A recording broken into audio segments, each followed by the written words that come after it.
여호와여, 주의 행사가 어찌 그리 크신지요. 주의 생각이 심히 깊으시니이다.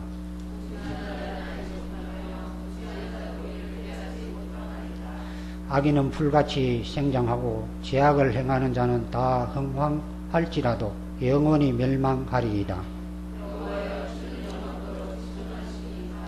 여호와여, 주의 원수 곧 주의 원수가 패망하리니 죄악을 행하는 자는 다 흩어지리이다.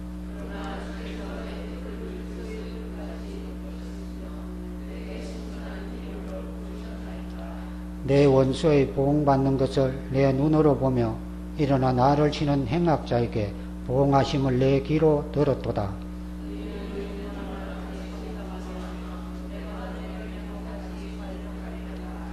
여호와의 집에 신겼으며 우리 하나님의 궁정에서 흥왕하리로다.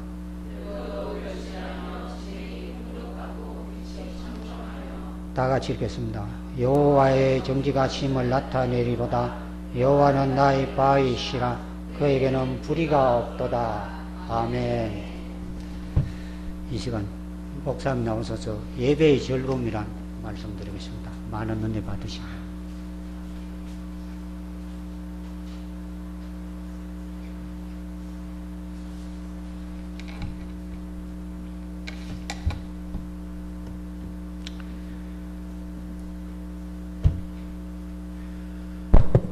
더운 날씨에 매일매일 수고 많으시죠?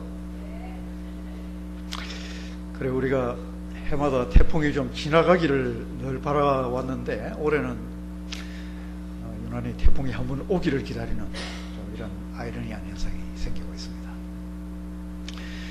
하나님의 은혜로 매일같이 여러분을 위해 시원한 은혜의 생수가 넘치기를 바랍니다. 오늘 우리가 읽은 이 시편 92편은 표제를 볼 것 같으면 안식일의 찬송시다 이렇게 되어 있습니다. 그렇죠? 안식일의 찬송시. 그러니까 안식일에 하나님 앞에 예배하면서 부르는 노래라는 이야기입니다.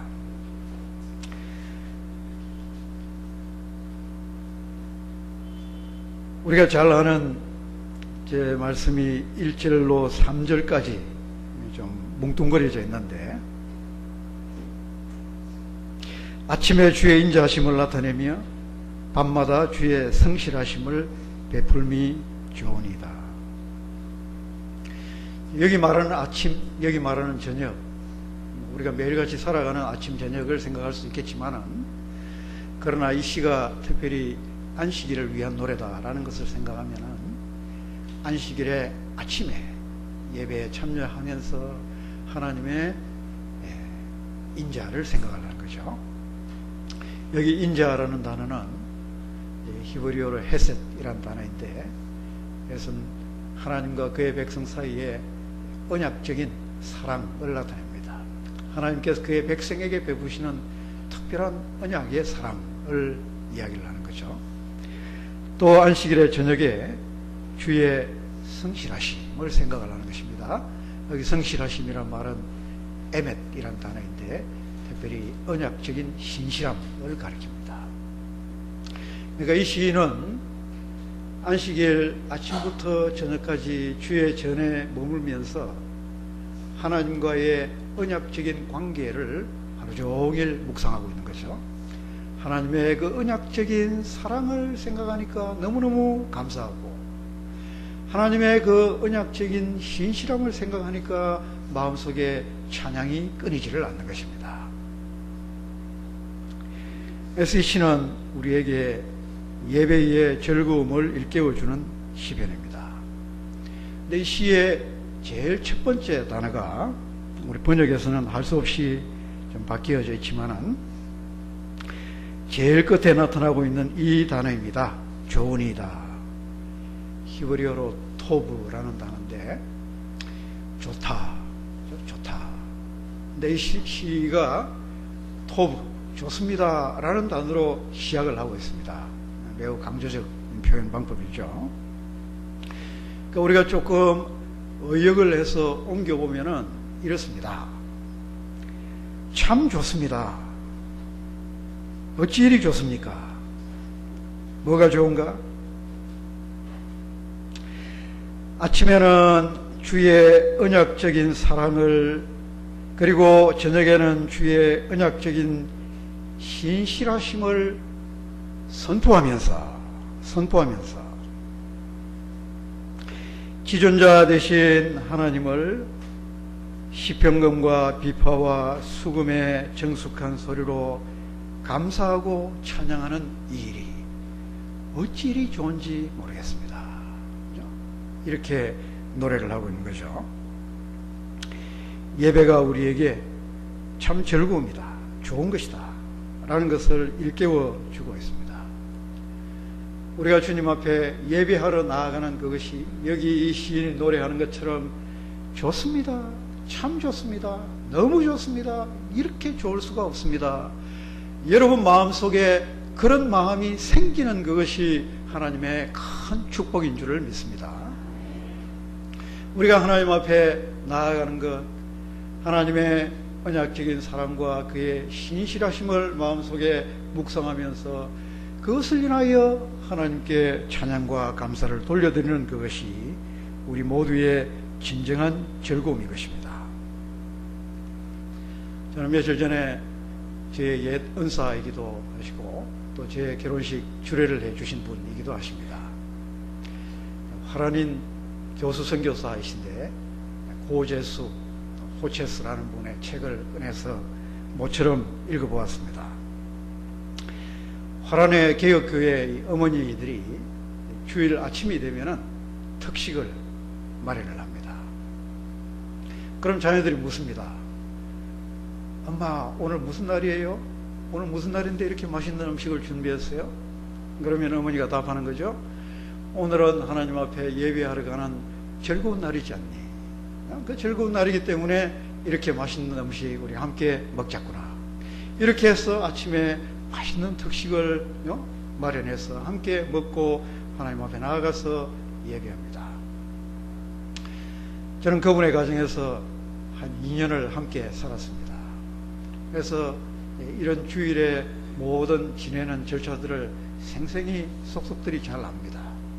아침에 맛있는 음식 먹고 가서 예배드리고 또 돌아오면은 점심때는 꼭 샌드위치를 만드는데 식빵 속에다가 맛있는 치즈를 넣어서 그냥 단순하게 굽습니다. 근데 그 냄새가 이제 온 집안에 진동을 합니다. 군침이 돕니다. 굉장히 맛있습니다. 이게 이제 주일날 먹는 또 점심 특식이기도 합니다. 이런 분위기가 온종일 주일에 집 안에 가득합니다. 이것이 가정의 하나의 냄새이고 가정의 향기이고 주일의 아름다운 풍속입니다. 이런 과정 속에서 자라나는 자녀들이 주일은 참 이렇게 자유가 있고 기쁨이 있고 행복한 날이구나 라는 것을 느끼면서 살아가게 되는 거죠. 우리가 이런 주일의 즐거움을 우리의 마음에서부터 시작해서 우리의 온 생활 속에 곳곳에서 다 기억을 할 수 있으면 좋겠습니다. 왜 안식일이, 왜 우리가 하나님 앞에 예배하는 일이 이렇게 즐거움인가? 첫 번째 그 이유를 우리가 4절에서 찾아볼 수가 있겠습니다. 4절 말씀을 우리 다 같이 한번 한 목소리로 읽어보도록 하겠습니다. 4절입니다. 시작. 여호와여 주의 행사로 나를 기쁘게 하셨으니 주의 손의 행사를 인하여 내가 높이 부르리이다. 이 시인이 하나님을 높이 부르면서 감사하고 찬양하고 예배를 즐거워하는 이유는 주의 행사 때문입니다. 또한 그걸 반복해서 더욱 구체적으로 표현을 하죠. 주의 손의 행사, 주의 손으로 행하신 그 큰 일을 인하여서. 여러분, 주님이 행하신 일, 주님께서 그 손으로 행하신 그 크신 일, 무엇을 이야기를 하겠습니까? 다른 무엇보다 그것은 하나님의 구원의 행위입니다. 하나님의 구원입니다. 하나님께서 이스라엘을 애굽의 속박에서 건져내셨고 바벨론의 포로에서 구원하여 주셨습니다. 그리고 오늘 이 신약시대에 저와 여러분들을 위하여서는 그보다 더 근원적인 차원에서 우리를 죄의 속박 속에서, 죽음의 속박 속에서 건져내셨습니다. 이런 일을 하신 하나님의 그 크신 구원의 일을 인하여 우리가 즐거워하는 거죠. 여러분, 우리가 이 구원의 은혜를 알지 못했다면 어떻겠습니까? 우리는 지금과 또 영원토록 죄의 수렁에 가두어져서 벗어나지 못하는 절망 속에 살아갈 수밖에 없습니다. 사도 바울이 로마서 7장 24절에서 부르짖었던 그 단식이죠. 오라 나는 공고한 사람이로다. 이 사망의 몸에서 누가 나를 건져내랴. 영원히 벗어나지 못하는 이 사망의 몸의 질곡 속에서 우리는 한평생 또한 영원토록 탄식하며 살아갈 수밖에 없는 이것이 우리의 삶의 모습입니다. 그러나 사도 바울이 바로 이어서 외치는 것처럼 하나님의 은혜로 말미암아 저와 여러분이 구원을 받은 거죠. 우리 주 예수 그리스도로 말미암아 하나님께 감사하리로다.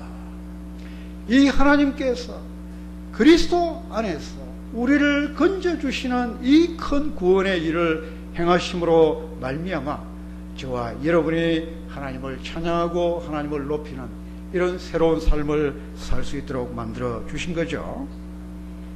이런 구원을 생각할 때마다 우리는 마음으로 기뻐하고 하나님 앞에 감사 찬송 돌리지 않을 수가 없는 것입니다. 근데 구원뿐만 아니라 또한 하나님의 손으로 행하시는 그분의 섭리를 인하여 우리는 기뻐합니다. 하나님의 손의 행위는 우리의 삶의 모든 과정 속에 역사합니다. 우리는 그것을 섭리라고 이야기를 하는 거죠. 하나님께서 특별히 그 한순간 누군가 우리의 삶 속에 보내어주시고 만나게 하시고 그것을 통하여 우리의 삶을 그분이 계획하신 방향으로 이끌어주지 아니하셨더라면 오늘 저와 여러분이 어떤 자리에 있겠습니까? 특별히 하나님께서 그때 그 순간 우리 속에 그 일이 일어나도록 우리 주변의 모든 일들을 엮어 이끌어 주시지 아니하셨더라면 오늘 저와 여러분이 지금 경험하는 이 자리에 있을 수가 없게 되어졌을 것입니다. 때로는 그것이 위기의 순간이기도 했고 때로는 그것이 참 벗어날 수 없는 공경의 순간이기도 했습니다. 그러나 그 순간 속에 하나님의 손길이 함께 하시고 그분의 계획이 역사하시고 그분의 섭리가 모든 우리의 삶과 우리의 주변의 상황들을 이끌어 가심으로 말미암아 저와 여러분의 삶을 지금 이 자리까지 엮어 오신 것을 생각할 때에 우리는 하나님 앞에 예배하지 않을 수 없는 거죠. 감사하며 찬양하지 않을 수 없는 것입니다. 우리 임원만 목사님께서 몇 년 전에 서고를 정리를 하면서 책 한 권을 버리시려고 그러는 걸 제가 버리지 말고 그거 저에게 주십시오 해가지고 얻어놓은 책이 있습니다. 매튜 헨리라는 분이 지금부터 한 300여 년 전에 지은 매튜 헨리 주석입니다. 본래는 한 6권 되는 대작인데 이걸 압축을 해가지고 상당히 두꺼운 책으로 한 권으로 이제 압축을 해놓은 책이었습니다. 굉장히 귀한 책인데 왜 이 목사님께서 버리려고 했는지 모르겠습니다. 그래서 버리지 마시고 저에게 주십시오 해가지고 제가 받아서 지금도 열심히 읽고 있습니다. 300년이 지났지만은 이 주석은 참 귀한 주석이고 내용이 굉장히 탁월합니다. 근데 여러분이 매튜 헨리라는 사람이 정규 학교 교육을 전혀 받아보지 못한 사람인데 그런 분이 이런 책을 썼다는 것이 참 아이러니한 현상 가운데 하나입니다. 이분이 태어나던 1660 1992년에 영국에서 어떤 일이 벌어졌느냐 하면은 신앙의 자유를 지키기 위하여서 절개를 끊지 않았던 한 2,500명의 목사님들이 영국 국교에서 쫓겨나는 이런 일이 벌어졌습니다.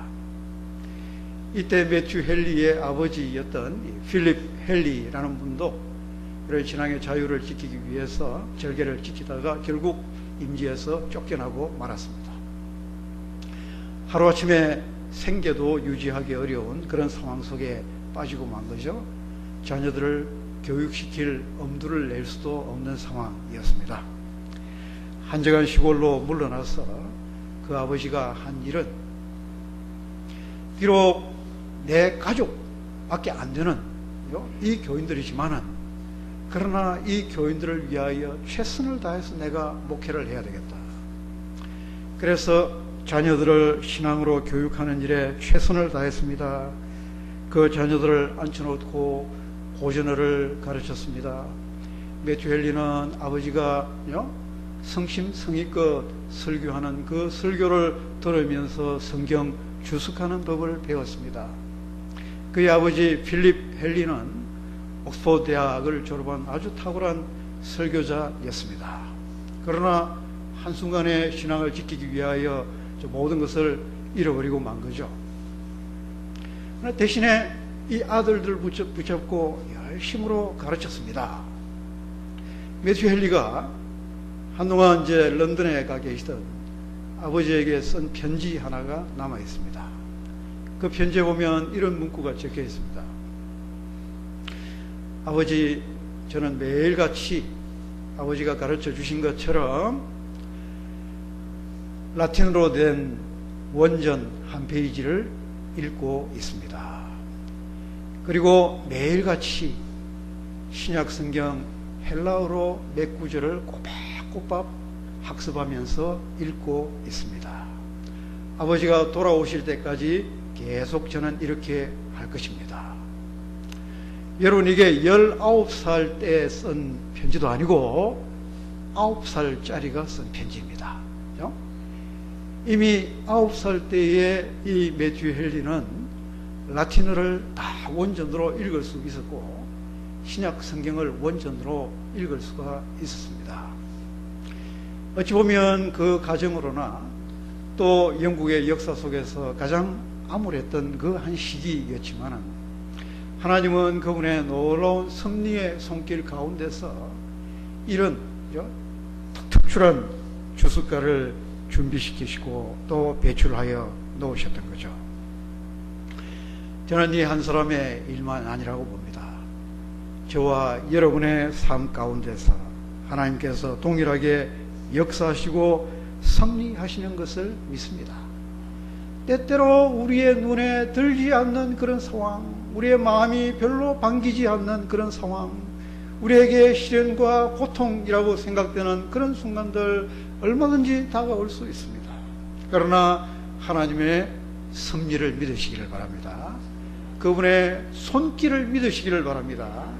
그 손이 여러분의 삶을 붙잡고 계시며 인도하시는 것을 믿으시기를 바랍니다. 우리가 이런 것들을 돌이켜보면서 또 앞날에 확신하며 나아갈 때에 우리는 하나님을 찬양하지 않을 수 없는 것이죠. 왜 예배가 즐거운 일일까? 또 하나 우리가 생각할 것은 예배 속에서 우리는 우리의 뿌리를 확인하기 때문에 그렇습니다.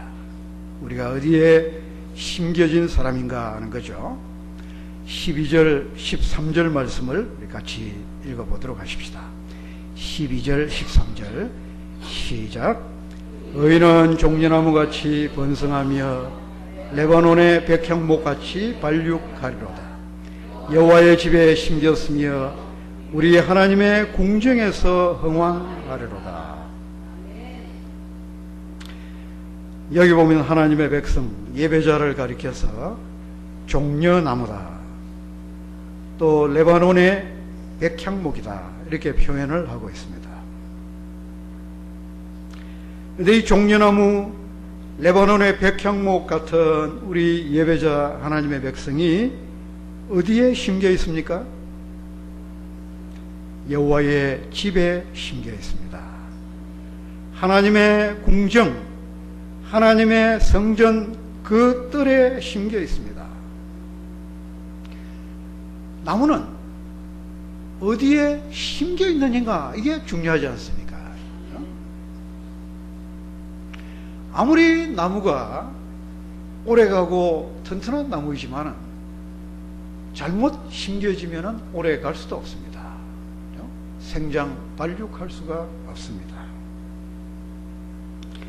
좋은 자리에 심겨지는 것이 가장 필수적인데 이 나무는 지금 하나님의 집에 심겨 있는 거죠. 하나님의 집은 구약의 상황에서는 성전을 가리킵니다. 저와 여러분이 지금 이 자리에서 성전에 서 있지는 않습니다. 성전은 하나님의 임재의 처소인 거죠. 그런 점에서 우리가 영적 차원에서 생각을 한다면 하나님의 집에 심겨진 것은 하나님 자신 속에 심겨진 것을 이야기를 합니다. 신약적 차원에서는 교회의 터가 되시는 예수 그리스도에게 심겨진 것을 이야기를 하는 것이죠. 우리가 백향목이 되어서 종려나무가 되어서 하나님 자신 위에 우리의 뿌리를 깊이 내리고 살아가면은 우리는 하나님의 것을 공급받으면서 살 수가 있습니다. 생수의 근원이 되시는 예수 그리스도 그분의 생명의 물을 공급받으면서 살아갈 수가 있는 거죠. 나무의 생존을 위해서 이것은 필수적입니다.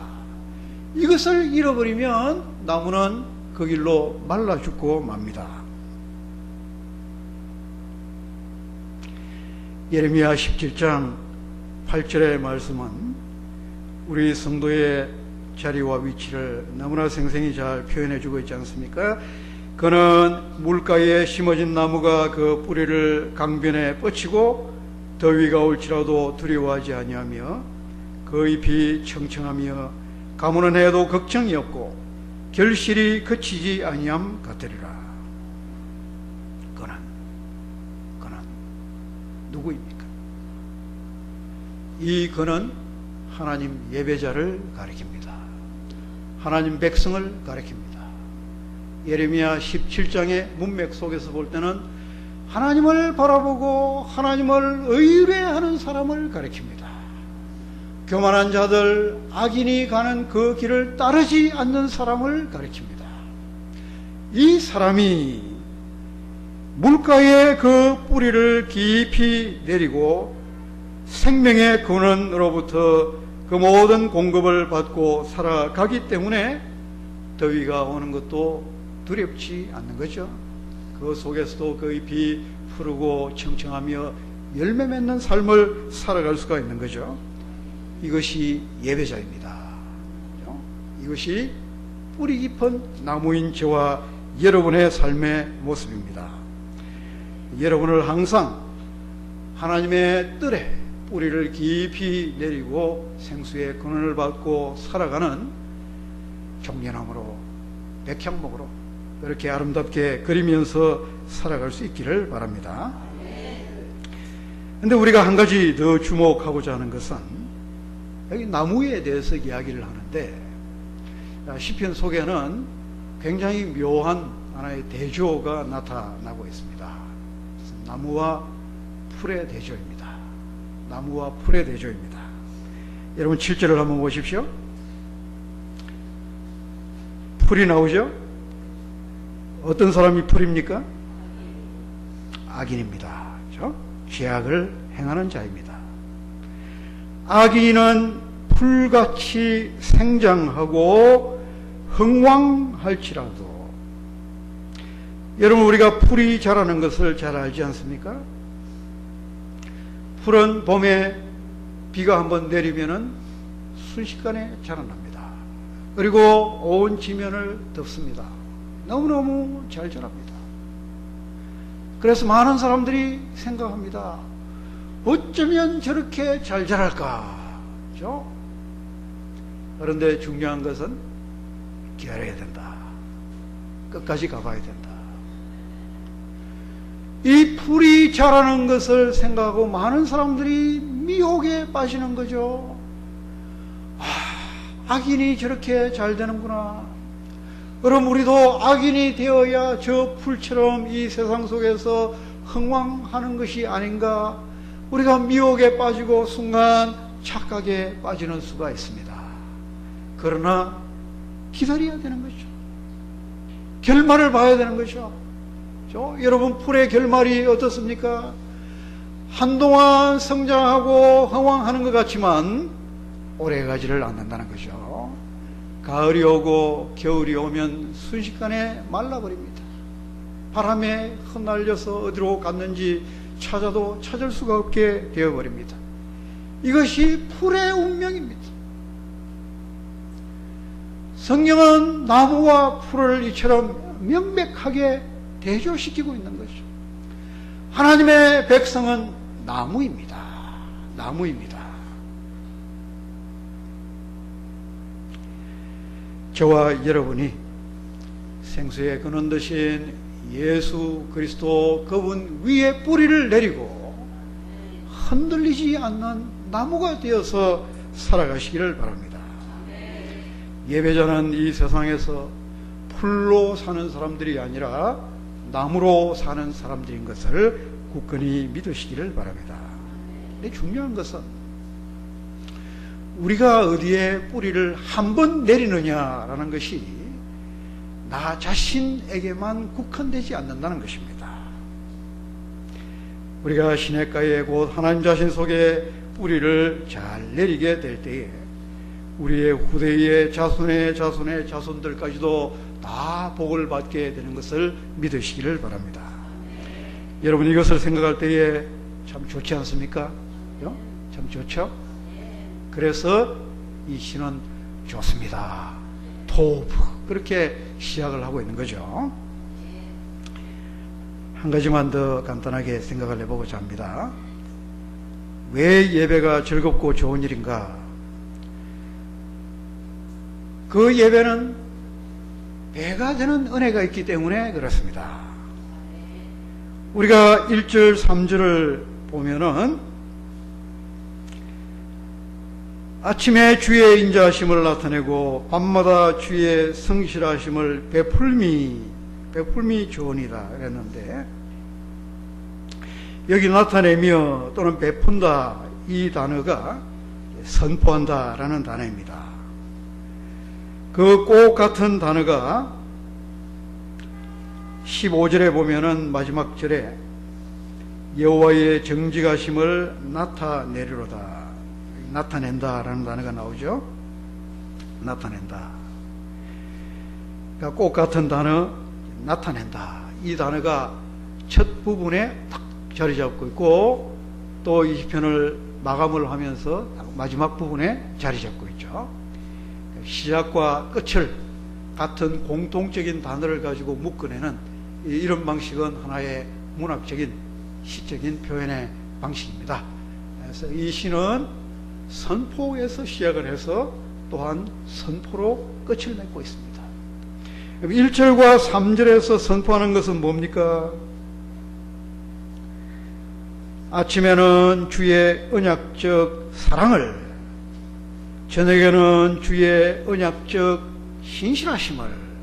자, 여러분들이 특별히 시편을 읽으면서 인자 이런 단어가 나올 때마다 구약에서 이 인자의 개념을 항상 머릿속에 정리를 잘 해 두시기를 바랍니다. 이것은 신약에서 말하는 그 인자하고는 다르겠죠.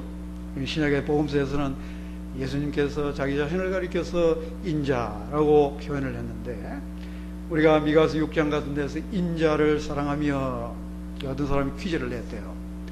미가서 6장에 나오는 이 인자를 사랑한다는 것이 뭘까요? 그래서 한 학생이 손을 들고 얼른 답을 했습니다.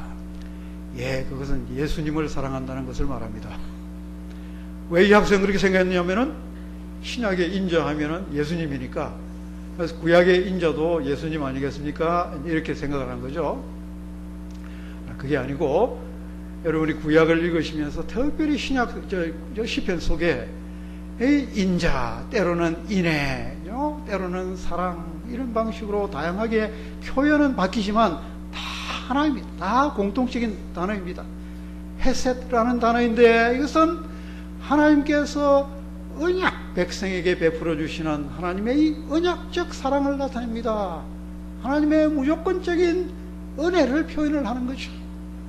하나님께서 사람 가려서 사랑하시지 아니하시고 무가치하고 아무런 하나님 앞에 귀염받을 만한 자격도 조건도 없는 그런 우리들에게 오직 예수 그리스도 안에서 그분의 이 일방적인 사랑을, 은혜의 사랑을 베풀어 주시는 거죠. 그것이 인자이고 그것이 인애이고 그것이 우리가 말하는 아가페 사랑이고 그렇습니다. 아침에는 주님의 그 언약의 사랑을 생각하고 저녁에는 그 베풀어 주신 사랑의 하나님께서 한 번 주신 그 사랑을 상황이 바뀐다고 해가지고 조건이 바뀐다고 해가지고 저버리지 않으시는 거죠. 끝까지 주신 그 사랑을 지켜가시는 거죠. 그것이 인약적인, 언약적인 신실하심입니다. 이게 성실입니다. 이런 하나님의 사랑과 하나님의 신실하심을 늘 생각하고 선포하는 거죠. 이것이 첫 부분에서 이야기하는 것입니다. 그리고 15절 마지막 부분에서 선포하는 것은 무엇입니까? 여호와의 정직하심, 곧 하나님은 정직하십니다. 하나님은 올곧으십니다. 하나님은 굽지 아니하십니다. 하나님은 사람과 같이 이랬다 저랬다 하시는 분이 아니라는 이야기입니다. 하나님은 하나님의 원리를 지키시는 분이라는 것입니다. 하나님의 길을 끝까지 가시는 분이라는 것입니다. 그렇기 때문에 우리가 그 하나님을 의뢰할 수가 있는 것입니다. 하나님은 정직하십니다. 하나님은 또한 나의 바위, 나의 반석이 되십니다. 그 변치 않는 반석 위에 우리는 우리의 삶을 세우고 흔들리지 않는 삶을 살아갈 수 있는 것은 하나님께서 나의 반석이 되시기 때문에 그렇습니다. 그리고 그 하나님께는 불의가 없습니다. 이것을 선포하는 거죠. 여러분, 선포한다는 것이 뭡니까? 선포한다는 것은 밖으로 드러낸다는 것입니다. 나 혼자 내 속에서만 하나님은 이런 분이야, 나에게 참 좋으신 분이야, 이렇게 생각하고 끝내는 것이 아니고 이 좋으신 하나님을 표현하는 것입니다. 드러내는 것입니다. 고백하는 것입니다. 그러면 누가 듣습니까? 우리 옆에 사람들이 듣는 거죠. 우리의 친구들이 듣는 거죠. 우리 주변의 사람들이 듣는 것입니다. 우리가 하나님은 이렇게 좋으신 분이야, 하나님께서 내 삶 속에 이와 같이 역사하시는 분이야, 나는 그 하나님을 믿고 신뢰하고 의뢰하고 끝까지 따라가며 그 위에 내 인생이 지어져 있어, 이렇게 이야기할 때에 우리 옆에 있는 사람이 듣는 것입니다. 정말 그래? 정말 하나님 그래? 나도 하나님을 알고 싶어, 만나고 싶어. 이렇게 할 때에 우리의 고백과 선포를 통하여 예배가 확산이 되는 것입니다. 배가 되는 것입니다. 예배자들이 늘어나는 것입니다. 새롭게 생겨나는 것입니다. 그래서 우리가 좋은 예배자들, 고백이 있는 예배자들이 되는 것이 중요한 거죠. 여러분 자녀들에게 예배드림이 참 좋은 것이구나, 그것을 말로, 그것을 또한 생활로 그렇게 잘 증거하시기를 바랍니다. 주일 되면은 특식이라도 한번 차려 보십시오. 주일을 준비하는 그런 귀한 마음들이 느껴지고 전달되도록 그렇게 해 보십시오. 그리고 주일 아침 하나님 앞에 나올 때는 여러분 기쁘게 나오십시오. 아무리 싸울 일이 있어도 주일 아침 예배하러 올 때는 좀 보류를 해 놓으십시오. 제가 전에 어떤 교회 섬길 때에 유학할 때입니다. 거기 유학하고 있던 우리 지금은 교수가 되어 있지만 신앙생활 시작한 지가 얼마 안 되는 분입니다. 유학이란 상황 속에서 이제 교회 나오기 시작하신 분인데 그래도 참 귀하게 한동안 신앙생활을 잘 했습니다. 근데 어느 날 주일 예배 기도를 맡겨놨는데 기도 시간이 됐는데도 등장하지를 않아요. 난감한 상황이 생겼습니다. 왜 이리 됐는가 뒤에 가서 이제 물어보니까 주일 아침에 예배 드리는 장소 앞까지 오긴 왔대. 오긴 왔는데, 그죠? 그 들어가기 전에 어떤 상황이 벌어졌느냐? 부부가 말다툼을 시작을 한 겁니다. 뭔가 그 부인이 좀 섭섭한 게 있었던가 봐요. 그래서 막 싸우기 시작을 하다가 급기야 그 부인이 한마디를 하고 말았습니다. 평소 좀 제대로 살지. 평소 뭐 어떻게 하다가 오늘 거룩한 모습을 하고 강단에 저 단에 서서 기도할 것이. 그냥 이 한마디가 가슴을 때려버린 거죠. 그래가지고 도저히 발길이 떨어지지를 않아서 들어오지를 못하고 차를 돌려버린 것입니다. 얼마든지 일어날 수 있는 상황입니다. 자, 여러분 우리가 주일에 하나님 앞에 나올 때에 제발 어떤 일이 있어도 모든 싸우던 것들 다 좀 내려놓으십시오. 휴전을 하십시오.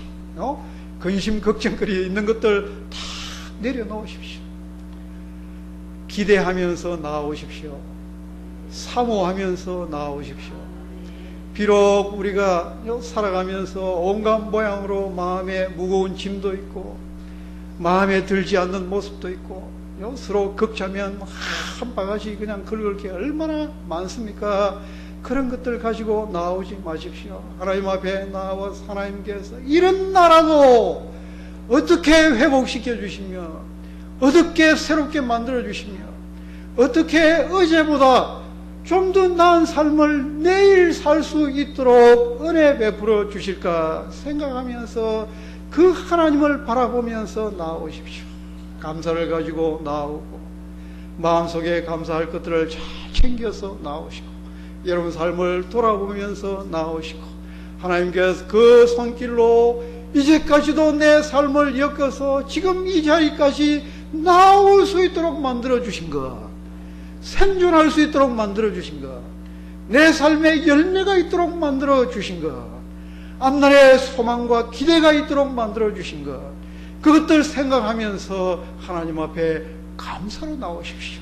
찬양하면서 나오십시오. 여러분 삶이 영원한 생수의 근원 되신 그리스도 위에 힘겨우신 그런 아름다운 종려나무로 살 수 있도록 만들어 주신 이 은혜로 인하여 여러분 삶 속에 감사와 찬양과 예배가 가득하기를 기원합니다. 기도하십시다.